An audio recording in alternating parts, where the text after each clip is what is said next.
Good day. Nice to have you visit once again. The title of this video is So Kiddywinkies, Do We Still Believe in Boris? There will be no border down the Irish Sea over my dead body, said the British Prime Minister Boris Johnson, speaking to the Irish News in August 2020. In December 2019, Mr. Johnson said this on Sky News in response to a question about the warnings in the leaked Treasury document. There will be no checks on goods going from Great Britain to Northern Ireland or Northern Ireland to Great Britain on the 8th of December 2019. Speaking on Sky News' Sophie Ridge on Sunday programme, a month later, Mr. Johnson repeated, "There's no question of there being checks on goods going from Northern Ireland to Great Britain or Great Britain to Northern Ireland."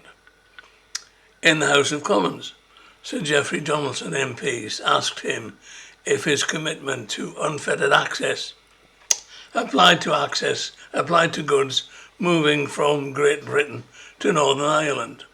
The Prime Minister replied, "Emphatically, Mr. Speaker, it does." It seemed inevitable that Mr. Johnson would avoid a hard border on the island of Ireland by creating a light touch border in the Irish Sea instead. The government says the paper it has published respects Northern Ireland's place in the UK's customs territory while protecting the EU single market. But it's clear that the Prime Minister has been rummaging in the bin for some paperwork, which unfortunately those Northern Ireland businesses will have to complete after all. Boris Johnson's government signed the Northern Ireland Protocol with the EU in January 2020 to get Brexit done. One of the key promises he made in the 2019 general election.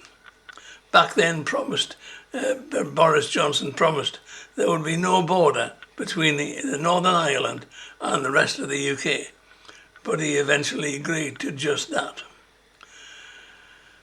We now turn to the people who are the only ones affected by this a so-called abortion of a so-called deal. That is the people, the voters of Northern Ireland. They are represented, if that is indeed the correct term, in the Stormont Assembly by the DUP, the Democratic Unionist Party, the inheritors of the old-style Unionist Party of Ian Paisley.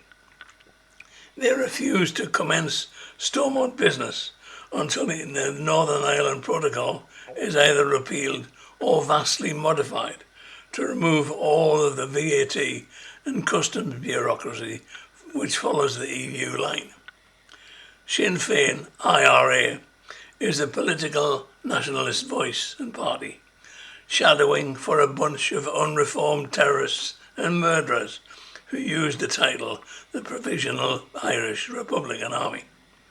Although Sinn Féin's party's top names these days are both women, none of the thousands of murders, both military and civilian, has ever been apologised for or any killer's name being provided to a court.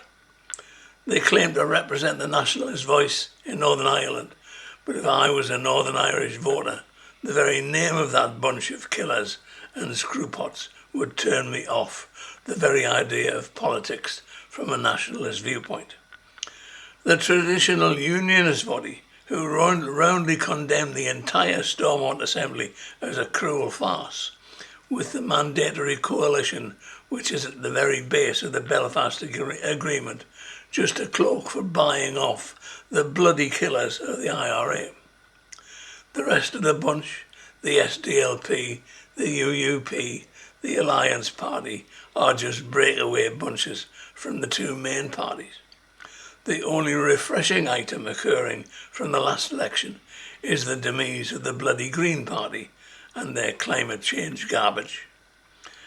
Because of the European Union's insistence on cobbling together a semi-liquid compromise, allowing for the land border between the Republic and the province, and Boris is juggling between no border and yes border, but in the Irish Sea. We now have the bloody protocol, which means the trade between the mainland and the province is rapidly becoming ungovernable because the EU wants all its paperwork and checks before anything moves into Northern Ireland. And the Stormont Assembly seized up solid because the DVUP has called Boris's bluff and just said, here we stand and we are not moving.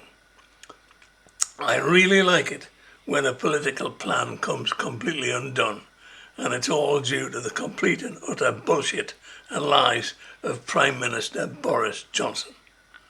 I thank you for your visit, and I hope to see you again.